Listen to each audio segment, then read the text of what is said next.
पाकिस्तान और IMF के दरमियान आज से वीडियो लिंक के जरिए मुज़ाकरात शुरू होंगे। ज़राए के मुताबिक हुकूमत IMF के साथ नए माली साल के बजट पर मुशावरत करेगी।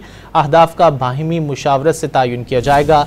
ज़राए का कहना है कि IMF वफ़द का आइंदा हफ्ते पाकिस्तान के दौरे का इम्कान है। पाकिस्तान और IMF के दरमियान आज से वीडियो लिंक के जरिए मुज़ाकरात शुरू होंगे। ज़राए के मुताबिक हुकूमत IMF के साथ नए माली साल के बजट पर मुशावरत करेगी। अहदाफ का बाहिमी मुशावरत से तयन किया जाएगा।